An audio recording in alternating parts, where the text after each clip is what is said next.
Labour strikes in Britain, pension strikes in France, and women on strike in South Korea. In fact, they've been striking for a few years now. Against what? Marriage and childbirth. Women in South Korea are shunning both.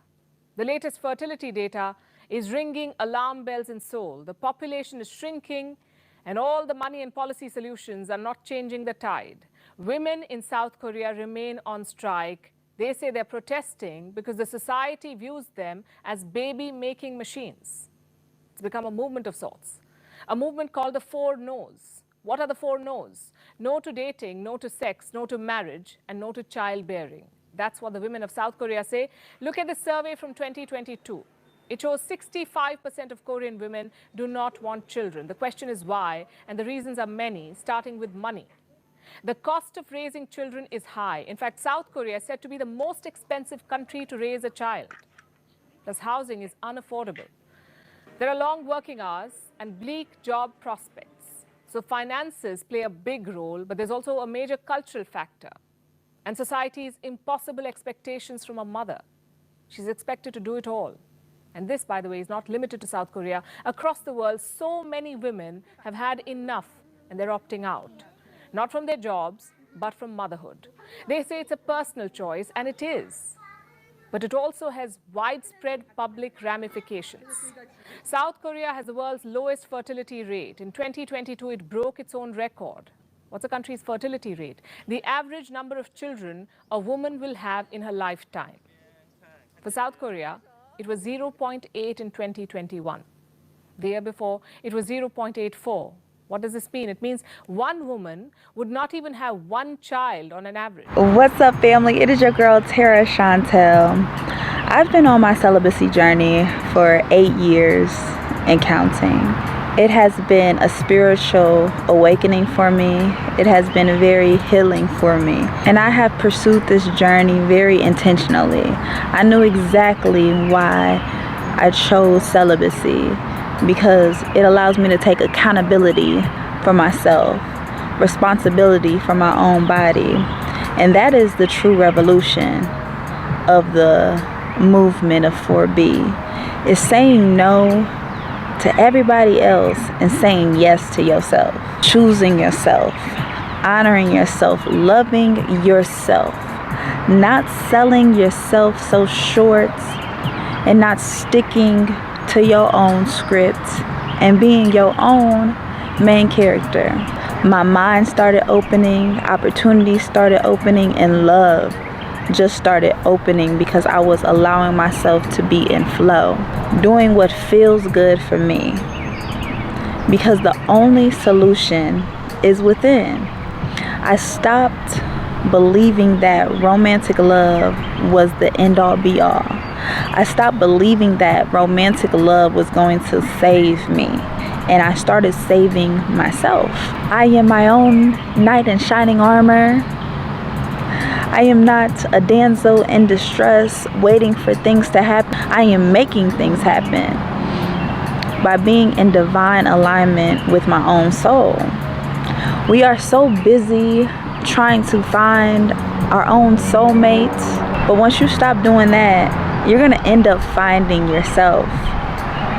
And when you come home to yourself, you are in wholeness with yourself, oneness with yourself. Love shows up in your life everywhere, because now you are love and you are being love, because you are operating from a space of love. And self-love is the solution for that. Self-love is the answer.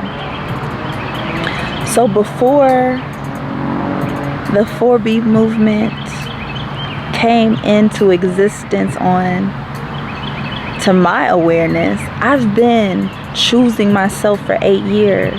I have been practicing celibacy. I have been choosing to be consciously single.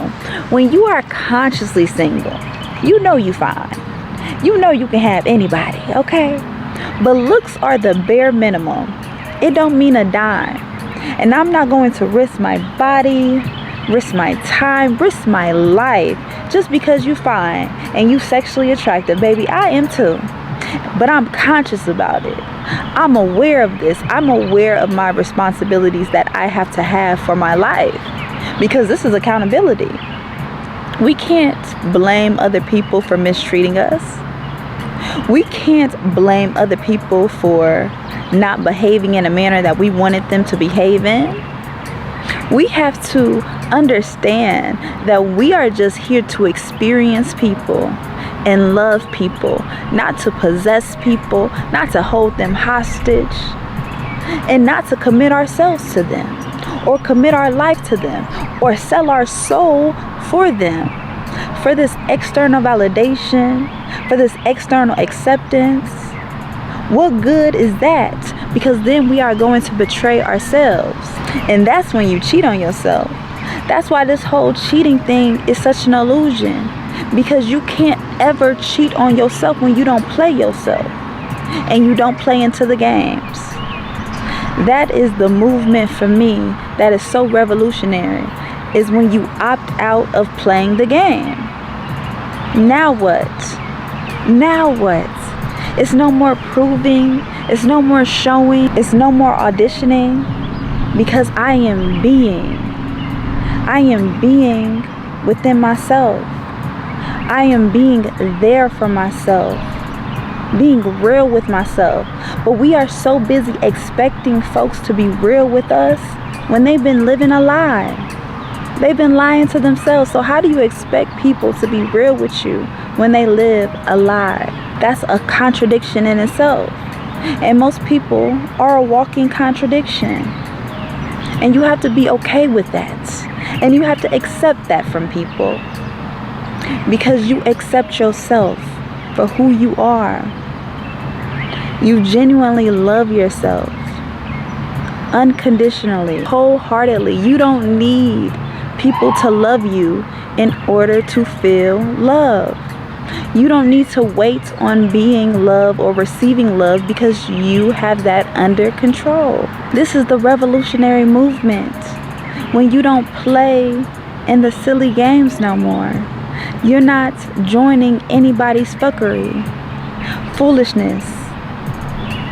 You are strict on your boundaries, and you stand on your morals. You have integrity. That's something money can't buy. You have to know your why and why you do anything. I knew why I was celibate. I knew why I was single. I knew why I didn't want kids. I knew why I didn't want marriage. I knew this from the core of my being, because I have deprogrammed myself from the media and society telling me how women should be, how women should act. And I started just being myself. I started just loving myself. I started taking accountability for myself. And this is how to win at this game of life. The cheat code is to know thyself. Because if you know thyself, you can heal thyself, and you can protect your inner child. Because your inner child wants to be taken care of. That's why we get into these romantic relationships, because we want to be somebody's baby. Daddy, am I your baby? But you got to pull up your big girl pants and care for yourself. Self-soothe. You have to understand that you are seen with or without people looking. You have to know this from your core of your being. It's no more trying to find a savior out there. It's no more trying to wait for Jesus. You have to be your own guru. You have to be your own teacher. You have to connect with your higher self and in divine alignment and hold your own hand. Stop waiting for a parent and be your own parent. Parent your inner child, so you will not get yourself in any type of desperate situations ever again. You make better decisions when you love yourself, when you honor yourself, and when you respect yourself. Hey, all I know is shout out to the women that created the 4B movement. It has finally gave us a name, because I've always been consciously single, celibate, and child free. But now knowing that other women are consciously choosing this path for themselves, you are now going to have a soft life, an easy life. No more in survival mode. It's time to thrive, baby. We are our ancestors' wildest dreams. It's time to act like it and get into your divine power, baby. It is TeraChantelle. Check out Pure Pussy Pimpin' for more information. I love you.